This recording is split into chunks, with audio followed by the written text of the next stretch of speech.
No. Ang gugma is all about give, give, give. Hindi give and take. Di ba? Kaya nga, sa Biblia, nagambal ngayon dira sa John 3:16, di ba? For God so loved the world that He gave. So, ang gugma, it's all about give, give, give. Di ba? Mga subong nga panahon, grabe na ka wars, no? Nga, kung wala kay gugma sa Ginoo, di kay makapabilin sa Dios. Tungod kay grabe na ka wars ang kalibutan, no? So kung imo na taon subong nga panahon, maghambal ka gani gugma, wala na, basura na lang na. Kaya nga, bisan diin na lang nila gamito ng ginatawag lang nga gugma, no? Especially sa mga bagong henerasyon subong, nga ang gugma, na bisan sino na lang ang balan, no? So sa aton mga Kristohanon, dapat mabaluan naton kung ano gid ang gugma. Kag diin naghalin ang ginatawag nga gugma. No? Amo na dapat atong ibaluon. Importante na siya. That's why ang aton nga bersikulo today nagahambal gid nga sa sini nga paagi naibaluan ta kung ano ang gugma. Si Kristo naghatag sang iya kabuhi para sa aton. So in other words, ang ginatawag gugma, so dapat natong ibaluan kung ano gid ang ginatawag nga gugma, no?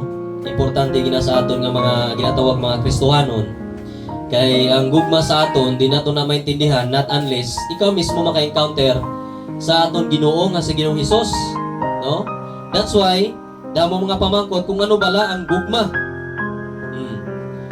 Sometimes sa aton di nato ni maintindihan kung wala gid kay mga personal encounter sa Dios, no? That's why ginatawag nila gugma.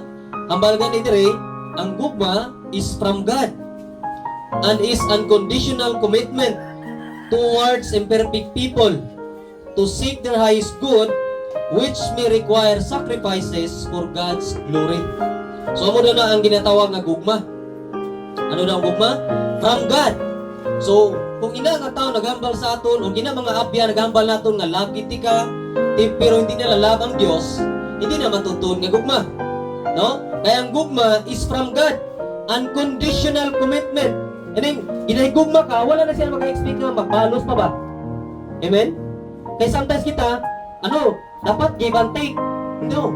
Ang gugma is all about give, give, give. Hindi give and take. Di ba? Kaya nga, sa Biblia, nagambal ngayon dira sa John 3:16, di ba? For God so loved the world that He gave.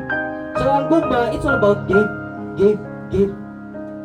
Diba? Nagpakamatay para sa imo kag sakon. Promisa ni Lord sino gini si Lord man? Gabisan kapila ta makasala, kinapatawad niya mo taniya.